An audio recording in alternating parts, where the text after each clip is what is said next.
आमीन। क्या कभी आपने सोचा है कि आमीन का मतलब सिर्फ हाँ या हो जाए नहीं होता? ये एक रूहानी मुहर है, एक ऐलान है और खुदा के वादे पर ईमान का सबूत है। हम दुआ के आखिर में आमीन कहते हैं तो हम सिर्फ दुआ खत्म नहीं करते, हम उस पर यकीन जाहिर करते हैं जो हमने मांगा। लफ्ज आमीन इब्रानी जुबान के लफ्ज अमान से माखूज है, जिसका मतलब होता है सच है, यकीनन, ऐसा ही हो, कायम और साबित। ये लफ्ज अरबी, उर्दू और दुनिया की अक्सर जुबानों में जूं का तूं इस्तेमाल होता है, क्योंकि ये आसमानी सच्चाई का तर्जुमान है। आमीन सिर्फ दुआ का इख्तिताम नहीं, ईमान का आगाज है। जब आप आमीन कहते हैं तो आप दरअसल ये ऐलान करते हैं, आए खुदावंद, जो कुछ मांगा वो तेरी मर्जी के मुताबिक है और मैं इस पर ईमान रखता हूं कि तू उसे पूरा करेगा। यानी आमीन दुआ की कबूलियत का दरवाजा खोलती है। बाइबल के दोनों अहद नामे लफ्ज आमीन से भरे हैं। यसू अक्सर फरमाते थे, मैं तुमसे सच कहता हूं।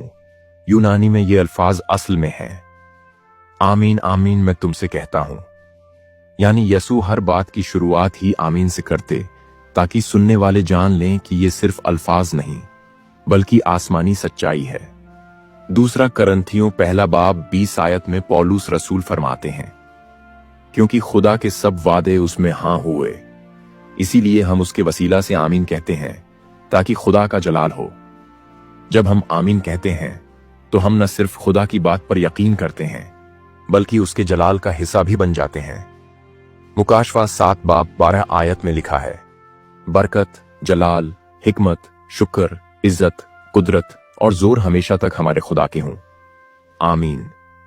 ये आसमानी इबादत है जहां फरिश्ते और मुकद्दसीन आमीन कहकर खुदा की कुदरत का ऐलान करते हैं।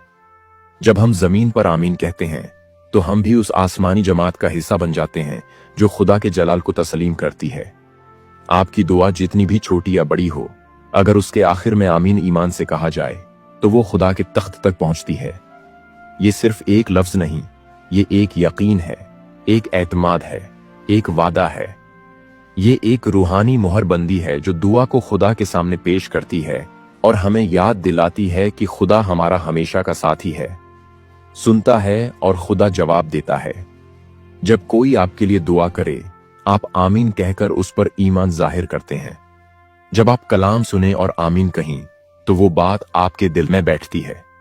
जब आप इबादत में आमीन कहते हैं तो आप आसमानी गवाही का हिस्सा बनते हैं।